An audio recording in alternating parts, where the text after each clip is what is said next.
آج کل کے دور کے حوالے سے اگر ہم دیکھیں کہ اولڈ ایج ہوم جو ہے، پہلے یہ کانسیپٹ صرف یورپین کنٹریز یا آؤٹ کنٹری کے حوالے سے ہم نے دیکھا تھا، انڈیا میں ہم نے سنا تھا. اب پاکستان میں نہ صرف اولڈ ایج ہوم کا رجحان شروع ہو گیا، بلکہ جو بڑے برانڈنگ ادارے ہیں انہوں نے باقاعدہ اپنے اولڈ ایج ہوم بنا کے اور اس کی پبلسٹی شروع کر دی ہے. کیا ہمیں کوئی میسج دیا جا رہا ہے یا یہ چیز ریئلائز کی جا رہی ہے کہ ہم نے اپنی جو معاشرتی ذمہ داریاں ہیں ان سے دستبردار ہونا شروع کر دیا ہے؟ آپ کیا کہتے ہیں اس بارے میں؟ میں سمجھتا ہوں کہ بنیادی چیز جو ہے وہ ہماری دین سے دوری ہے. ٹھیک. مطلب دین نے تو ہمیں فرمایا کہ وَبِالْوَالِدَيْنِ احسانًا، والدین کے ساتھ احسان کرو، بزرگوں کی رسپیکٹ کرو کہ یہ باعث برکت ہیں، باعث خیر ہیں. اچھا، آپ دیکھیں گے کہ اولڈ ایج کا جو یہ معاملہ ہے یہ اب بڑے شہروں میں آپ کو زیادہ نظر آئے گا. جی جی. دیہی علاقوں میں نہیں، ابھی نہیں ہے ایسا. بالکل. جہاں کم پڑھے لکھے لوگ ہیں وہاں پہ آپ کو یہ چیزیں کم نظر آئیں گی. وہاں باپ تو بچے کو گھر سے نکال سکتا ہے. اگر بچے نے نافرمانی کی، کوئی چیز کی، باپ تو اس کو نکال سکتا ہے، لیکن بچہ باپ کو نہیں نکال سکتا. لیکن یہاں جب زیادہ لوگ پڑھ لکھ جاتے ہیں تو وہ اپنے والدین کو بوجھ سمجھنا شروع کر دیتے ہیں کہ یہ مطلب ان کی ایج زیادہ ہو گئی، یہ بات بات پہ جو ہے وہ ہمیں روک ٹوک کرتے ہیں. تو وہ رسپیکٹ ختم ہوتی جا رہی ہے معاشرے کے اندر. صحیح. وہ ایک واقعہ بھی ہے، کسی نے بڑا اچھا لکھا کہ ایک شخص نے اپنے باپ کو کی عمر زیادہ ہو گئی تو اس کی بیوی کہنے لگی کہ اس کو کہیں اولڈ ایج ہوم میں چھوڑ دو، تو یہ یہیں ہر وقت بیٹھ کے کھانستے رہتے ہیں. اور تو اس نے باپ سے کہا، باپ نے چیزیں جمع کرنا شروع کی تو جاتے ہوئے اس نے ایک بلینکٹ بھی دیا. تو اس کا بچہ جو ہے وہ قریبی کھڑا ہوا تھا. تو بچہ بھاگ کے گیا اور ایک سیزر لے کر آیا اور بلینکٹ کو بیچ سے کاٹنے لگ گیا. تو بچے کے باپ نے کہا، کیا کر رہے ہو؟ یہ بلینکٹ ہم نے تمہارے دادا کو دے دیا ہے، تم اسے کیوں کاٹ رہے ہو؟ اس نے کہا، میں اس لیے کاٹ رہا ہوں، آدھا میں ان کو دوں گا، آدھا اپنے پاس رکھوں گا. کہا، آدھے کی ضرورت کیا ہے؟ ہمارے پاس تو اور بہت سارے ہیں. اس نے کہا، میں آدھا اس لیے رکھ رہا ہوں کہ جب آپ بوڑھے ہوں گے تو میں آپ کو یہ آدھا والا دوں گا اور آپ کو بھی اسی طرح رخصت کروں گا گھر سے. اللہ اکبر. یہ مکافات عمل ہے. آپ جیسا اپنے بزرگوں کے ساتھ سلوک کریں گے اس سلوک کے لیے آپ بھی تیار رہیں.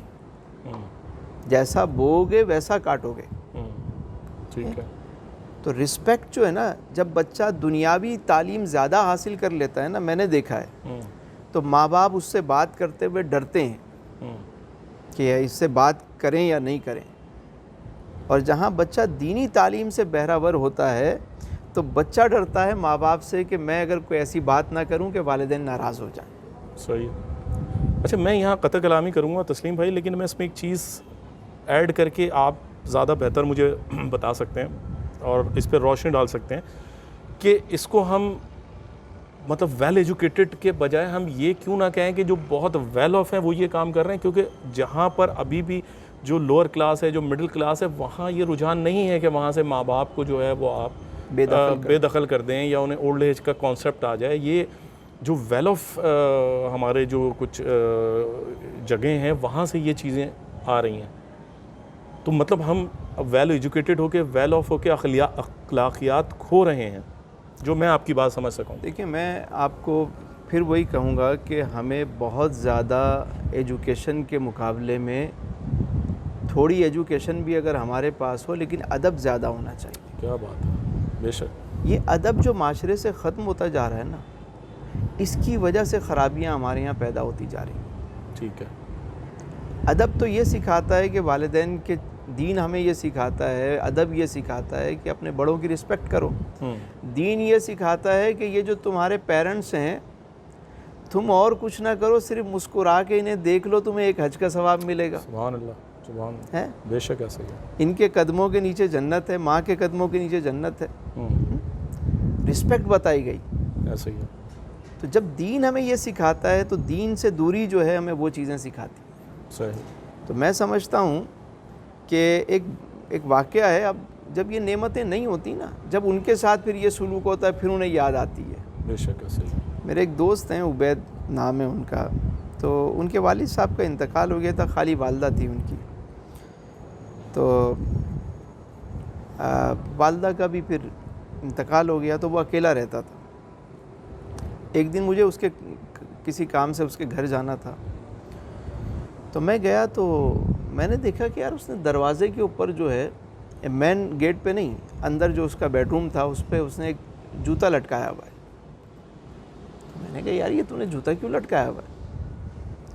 تو اس نے بڑی عجیب بات کی.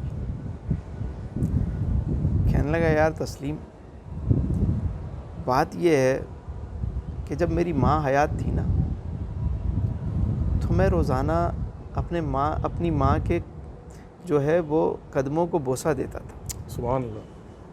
سبحان اللہ. ماشاء اللہ. یار اب نا ماں چلی گئی ہے, میں جب گھر میں داخل ہوتا ہوں نا تو میں پریشان ہو جاتا ہوں. تو میں نے اپنی ماں کی یہ جوتے جو ہیں نا ان کو لٹکایا ہے, اور بس میں ماں کا تصور کر کے اس کو چوم لیتا ہوں. سبحان اللہ. سبحان اللہ. یار یہ جب چیزیں نہیں ہوتی نا, پھر ایک وقت آتا ہے کہ جب اس کے ساتھ یہ سلوک ہو رہا ہو یا وہ چیزیں چلی جائیں تو پھر احساس ہوتا ہے. ایسا ہی ہے. پھر کیا فائدہ کہ جب چڑیا چگ گئی کھیت. ایسا ہی ہے. ابھی ہیں, قدر کرو, صحیح. رسپیکٹ کرو. صحیح. یہ اس لیے نہیں کہ تم ان کی عزت کر رہے ہو, اس لیے کہ تمہاری عزت کی جائے گی. ہائے ہائے ہائے, کیا بات ہے. میری والدہ جو ہیں, میری دادی کی عمر 100 سال سے زیادہ تھی. ماشاء اللہ. تو وہ ایک ٹائم ایسا آیا کہ وہ بیڈ پہ چلی گئیں, اور میری والدہ اس وقت مطلب صحت مند تھیں, جوان تھیں, بہت اچھی, ہمارا بچپن تھا. تو میں دیکھتا تھا کہ میری والدہ جو ہے وہ میری دادی کی بڑی خدمت کرتی تھی. ماشاء اللہ. اتنی خدمت کہ سگی بیٹیاں بھی کیا کریں گی. مطلب لیکوڈ چیز بنا کے ان کے منہ میں ڈالنا, ان کو نہلانا, ان کے سارے کام کرنا. جب میری دادی کا انتقال ہوا تو رات کے 4 بجے کا وقت تھا, اور میری ماں کے گود میں میری دادی کا سر تھا. تو میری دادی میری ماں کو نا دعائیں دیتی تھیں کہ جیسے تو میری خدمت کرتی ہے, تیری بہویں بھی ایسی تیری خدمت کریں. ماشاء اللہ. یقین کریں آج میں دیکھتا ہوں کہ ان کی 3 بہویں ہیں, اور تینوں بڑھ چڑھ کر ان کی خدمت کرتی ہیں. سبحان اللہ. بلکہ وہ جو چھوٹی والی ہے انہوں نے والدہ کو اپنے ساتھ رکھا ہوا ہے. میں سمجھتا ہوں میری سگی بہنیں بھی اتنی خدمت نہیں کرتی ہوں گی جتنی وہ میری والدہ کی خدمت کرتی ہیں. ماشاء اللہ. یہ کیا ہے؟ یہ وہ مقافات ہے ہمارے. صحیح بات ہے. کہ آپ اپنے بڑوں کی رسپیکٹ کریں گے, آپ کی رسپیکٹ اسی طریقے سے کی جائے گی. بے شک. آپ ان کے ساتھ جو سلوک کر کے جاؤ گے, آپ کے ساتھ وہ سلوک ہوگا, اور پھر آپ کو یاد بھی آئے گی, مگر اس وقت سوائے افسوس کے آپ کچھ نہیں کر سکتے.